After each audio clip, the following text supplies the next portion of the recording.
Jakacharya Astarasata Sri Srimad His Divine Grace A.C. Bhaktivedanta Swami Prabhupada Ki Jai Ananta Koti Vaishnava Vrinda Ki Jai ISKCON Founder Acharya Srila Prabhupada Ki Jai Grantaraj Srimad Bhagavatam Ki Jai Gaura Premananda.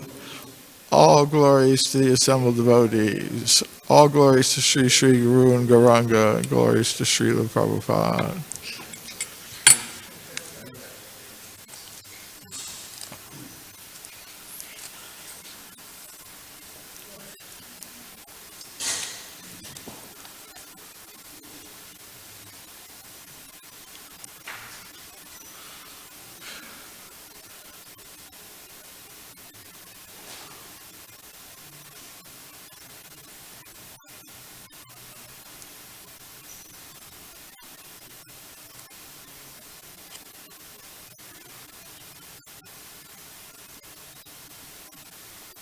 Om Namo Bhagavate Vasudevaya.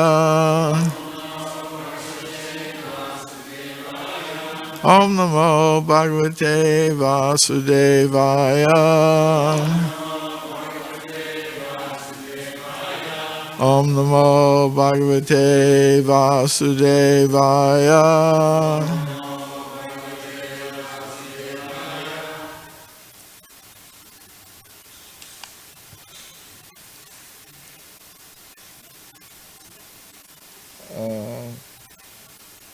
Is that the right verse? Maybe not. What did you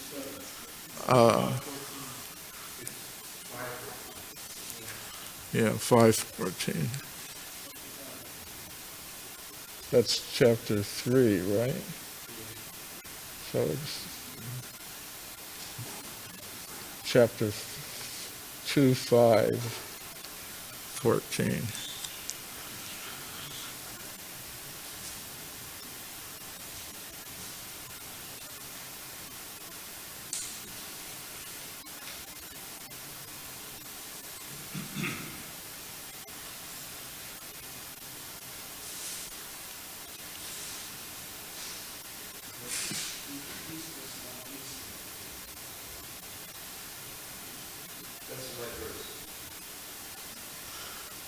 Oh, that is?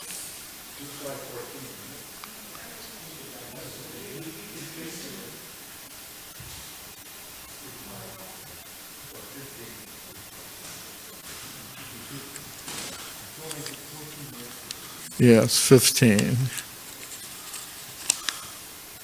Yeah, 15. Okay, all right. So I didn't totally fall into illusion.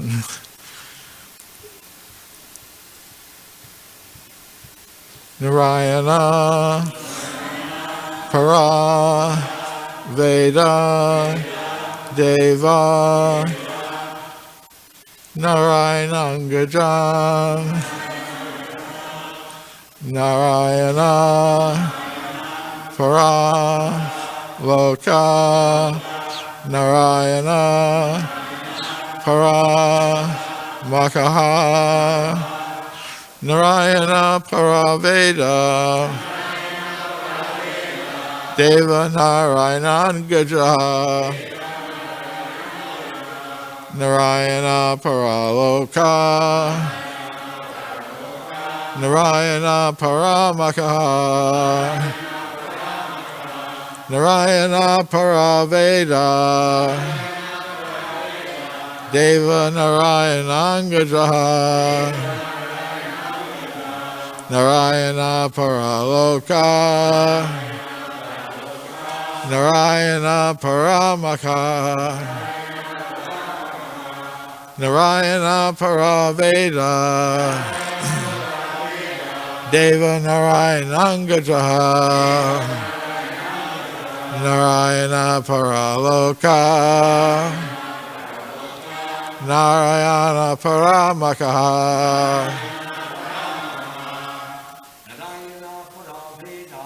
Narayana Paraveda Narayana Makaha Narayana Paraloka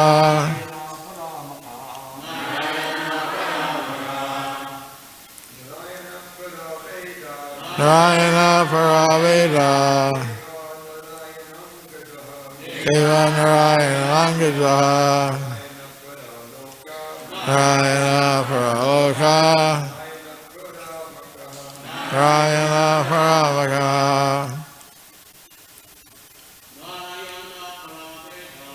Narayana Paraveda Deva Narayana Angajaha Narayana Paraloka Narayana Paramaka Narayana Paraveda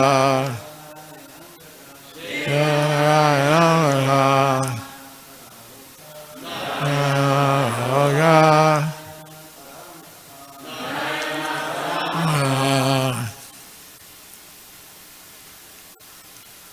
Vaishnavis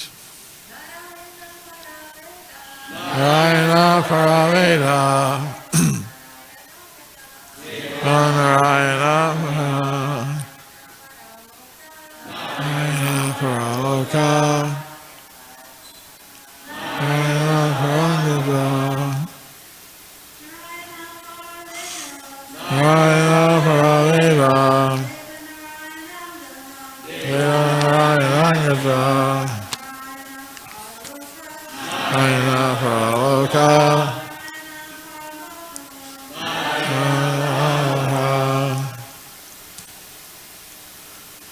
Narayana, the Supreme Lord, Paraha, is the cause and is meant for.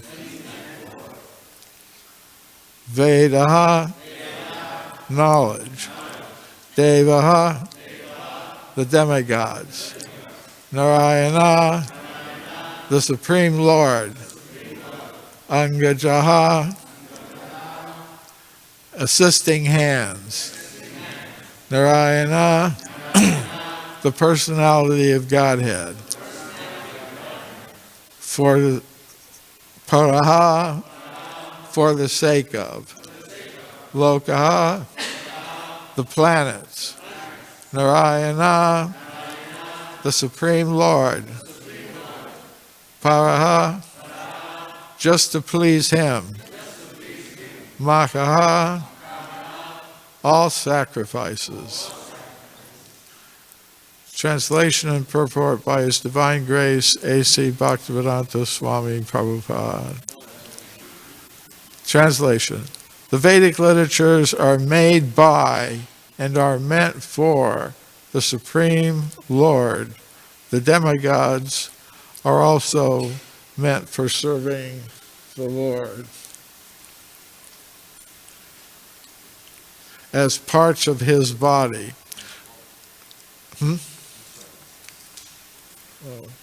Because sometimes what's on the screen is different than what's from the database. So I was just checking. Narayana. Oh, we did that one. Makaha. We didn't. Okay. Paraha. Oh, we're finished with that. Okay, sorry. The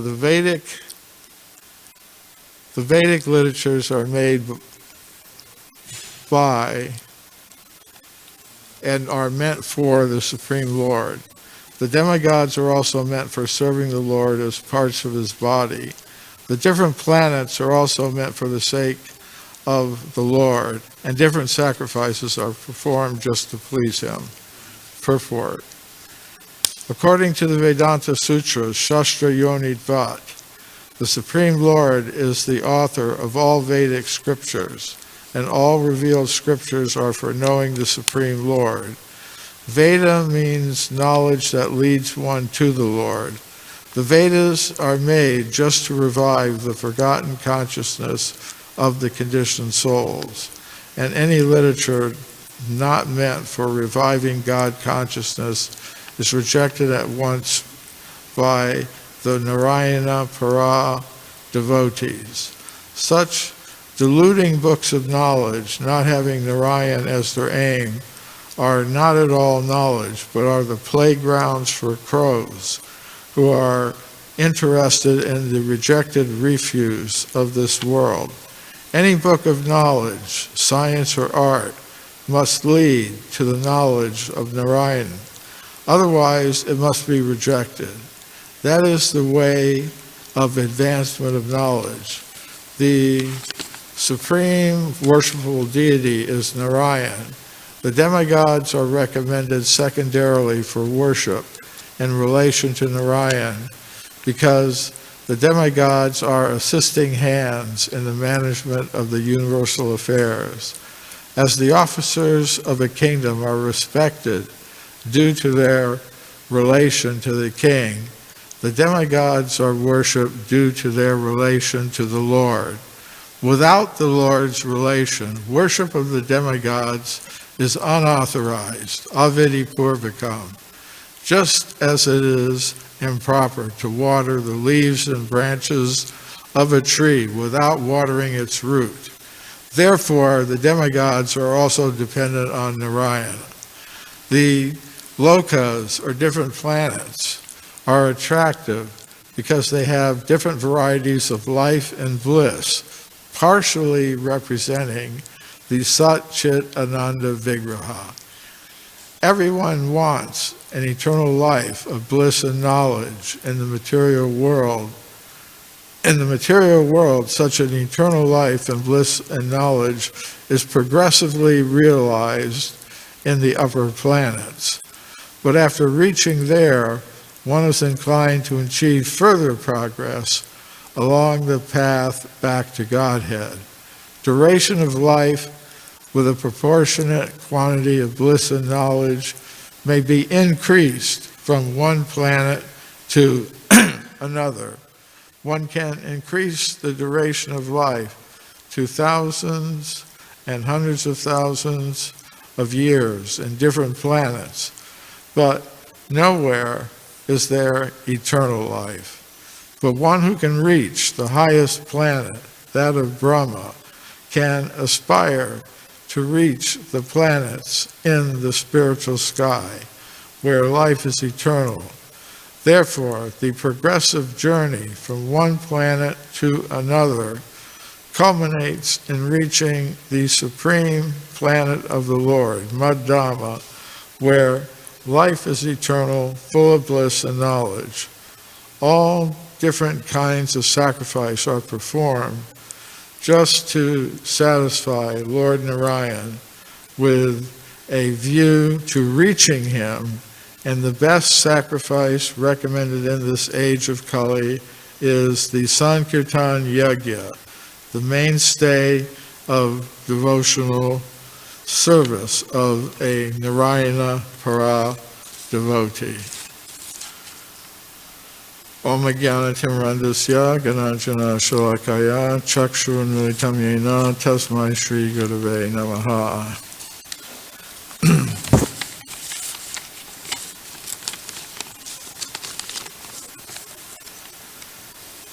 So the main thing I got from this verse and purport by Srila Prabhupada is that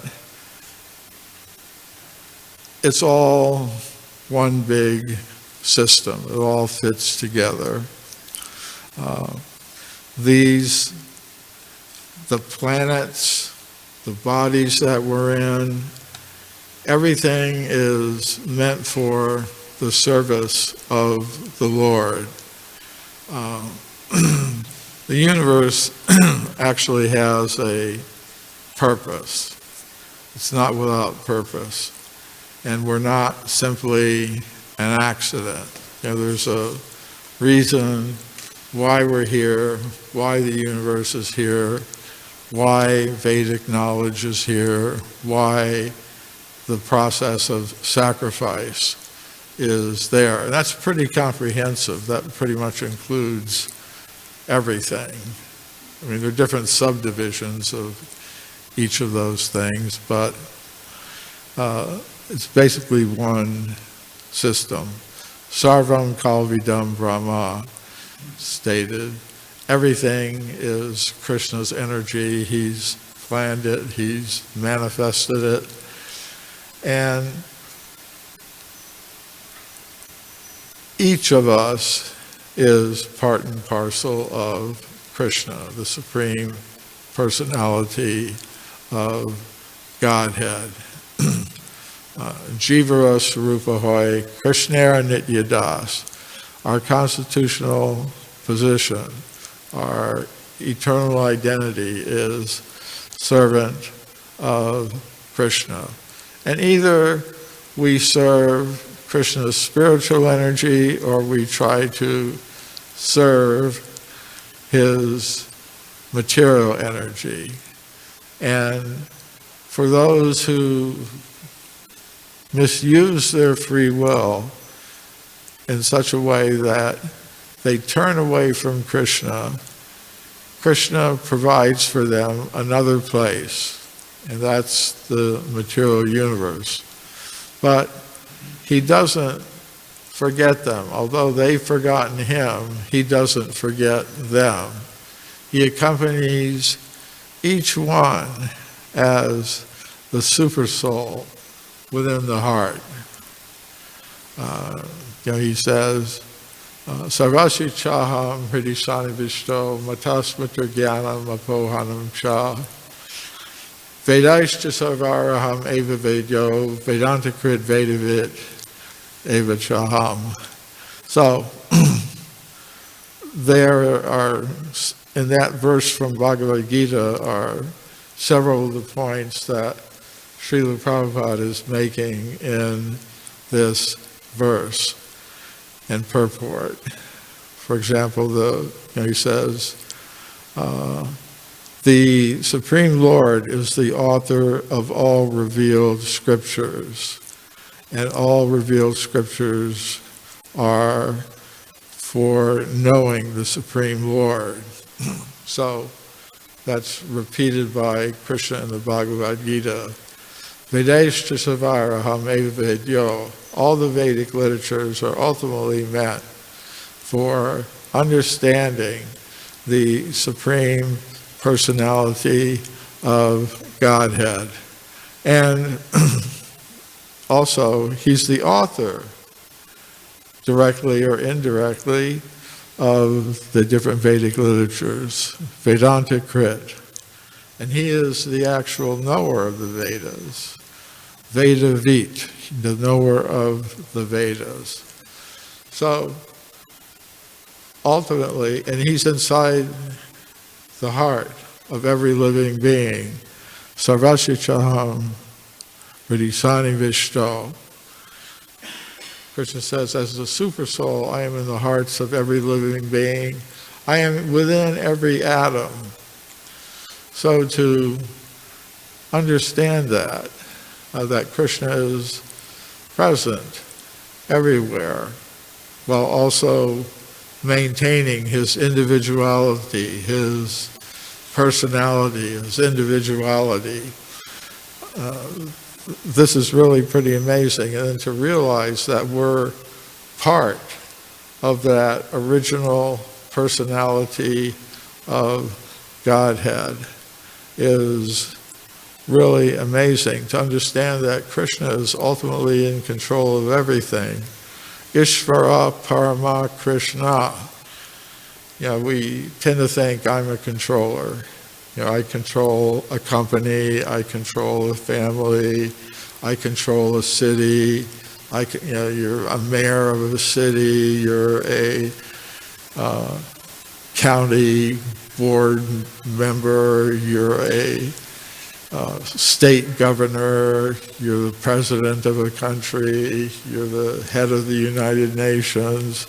But above all those heads, these different Ishvaras, there is the Supreme Ishvara, and his identity is Krishna, Supreme Personality of Godhead. Everything is one of his energies. We're, each of us, each conscious individual living being is part and parcel of of him. So that if we truly understand that, then we're amazed. So he says in the translation of this verse that all the different planets are also meant for the sake of the Lord. So there's life on other planets. The modern scientists, they haven't yet understood this. And if they think of life, they only think, well, maybe on some planet the chemicals may have combined together to form some simple living thing. You know, it's like the frog in the well. You know, the frog in the well can only perceive the water in the bottom of the well. And some other frog comes and tells him about the Pacific Ocean. You know, he can't understand it. He can only understand within his range of perception and range of thought. So the Vedic literature is providing us with information about not just our planet, but all planets in the universe. And they're all inhabited. They're all places meant to deliver to the conditioned souls on those planets a certain type of and level of experience, which, as Srila Prabhupada mentions in this purport, is a reflection or partial realization of Satchidananda Vigraha, the original spiritual planet, the original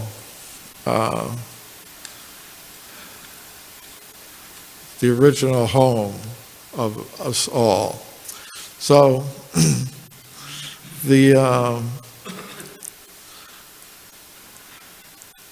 people are interested in this, therefore they speculate so many things. But in the Srimad Bhagavatam, we're getting a factual description, a factual understanding of these things from the source of all genuine knowledge. So another point that's made is that these planets, they're demigods, Srila Prabhupada is mentioning. And the earth offers a certain type of experience to the souls here. And Srila Prabhupada is mentioning in the purport that one can go to a higher level of enjoyment, but it's still temporary. And even if you go to the highest planet, the planet of Brahma, the highest material planet, it's still temporary. Abrahma bhuvanaloka punarvarjana arjuna. Now, even if you go to the highest material planet, still life there is temporary. It may be much longer than our lifetime as human beings in the Kali Yuga on this planet. The body lasts at most 100 years. Maybe a few people go a few more, and not everyone is going to get to 100. So, but on the higher planets of the demigods, life can be longer. Even in different yugas on this planet, life can be longer. In Satya Yuga, said people live for 100,000 years. And then in Treta Yuga, it said people live for 10,000 years. And in Dwapara Yuga, they live for 1,000 years. And then in Kali Yuga, 100 years. So even on this planet, at different times, there are different lengths of life and different levels of enjoyment. But on the progressively higher planets of the demigods, the lifespan increases. Some of the demigods and sages, they live for the period of a manvantar. Some live for the period of a kalpa. Some live, like Lord Brahma, for the entire time of existence of our universe, which is about 311 trillion, 40 billion years. So that's a long time compared to us. But Srila Prabhupada mentions in several places that time is relative. For Lord Brahma, he lives his 100 years of his life, and we live 100 years of our life, and his is vastly longer than ours, but to him it also would seem short, really. But sometimes, there are stories of how people on this planet go to see Lord Brahma, and then they're there only a short period of time, and they come back to this planet, and millions of years have passed. Like King Kakudmi, he had the ability to travel to Brahmaloka from this planet. Now, they send up little spaceships, and they're very happy if they can get to the moon or Mars. But King Kakudmi, he was able to travel from this planet to the planet of Lord Brahma. And he wanted to inquire there about a husband for his daughter, Revati. And when he got there, he said, I need to speak to Lord Brahma, and some of the inhabitants of Brahma Loka told him, well, he's busy right now, he's listening to a concert, but he'll be with you in a moment. And then Brahma came finally after a few minutes and asked the king, what can I do for you? And he explained his mission. He was thinking of a husband for his daughter, and he thought Brahma would be able to help him make that decision. So he started listing different kings. Oh, there's this one or that one. And then Brahma kind of stopped and said, during the time that you've been here, millions of years have passed on earth. And all the kings that you've mentioned, they're long gone. But when you go back, it'll be time for Krishna and Balaram to appear. And your daughter will be the wife of Balaram, Revati. So that actually happened. And there's similar stories connected with King Indradyumna, who built the Jagannath Puri temple. He also had an experience like that. So, so the time factor is there. But the main point is for us to recognize that we've been placed in a material universe. We're on this Earth planet in this universe, and Krishna has given us the Vedic literature so that we can understand what our real identity is and what we should be doing. And what we should be doing is trying to please Krishna. So that means sacrifice, giving something to another for the pleasure of that person, not our own. So the Vedic literature is meant to do that, to inform us about sacrifice to Krishna.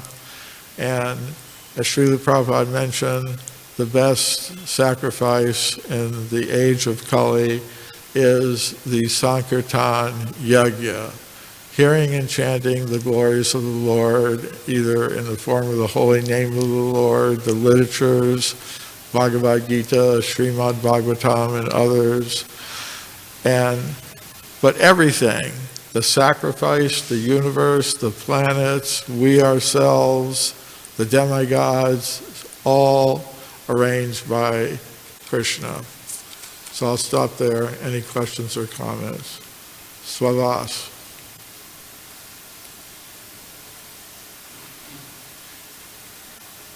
He's waiting for a microphone.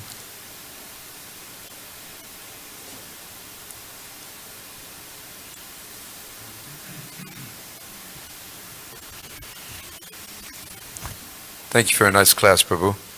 My question is about the Brahma Jyoti. Now, we say merging into the light. Is there, like, living entities go into there? Do they see each other?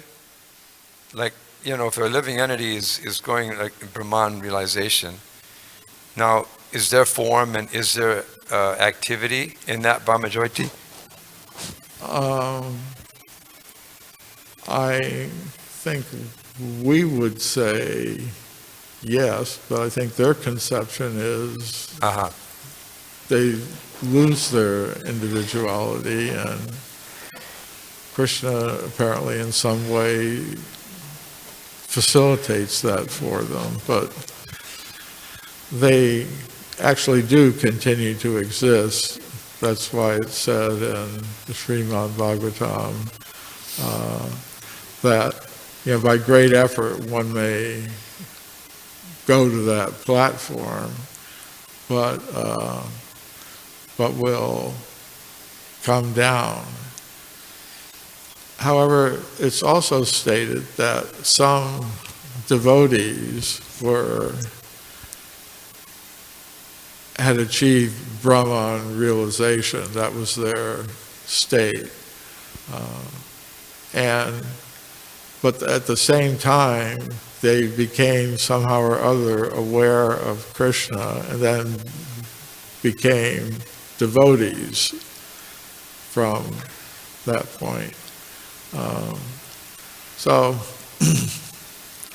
But if I were a Mayavadi impersonalist and I thought I had achieved the Brahman platform, I'd be very surprised if I could see another individual up there.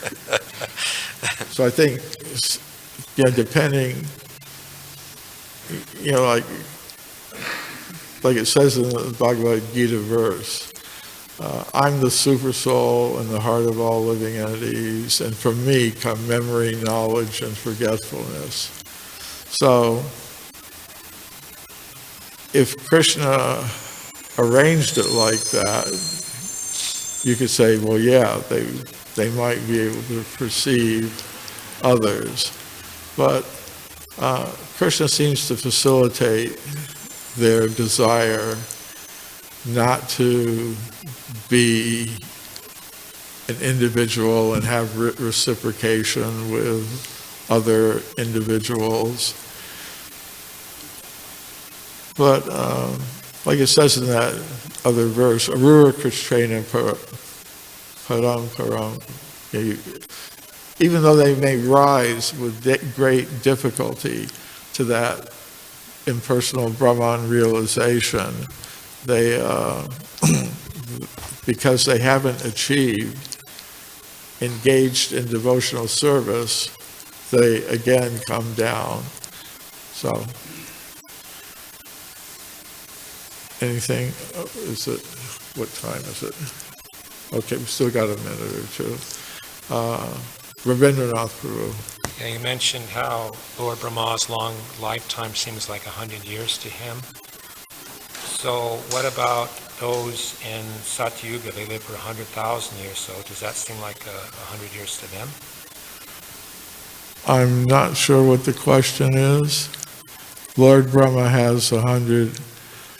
Well, didn't you say that, Lord Brahma lives for 311 trillion years, but to him it seems like 100 years? Is that what you were saying? Well, that's based on the idea that you have the day of Brahma, which lasts a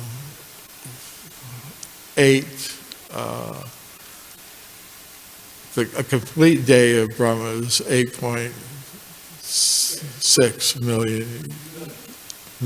billion years.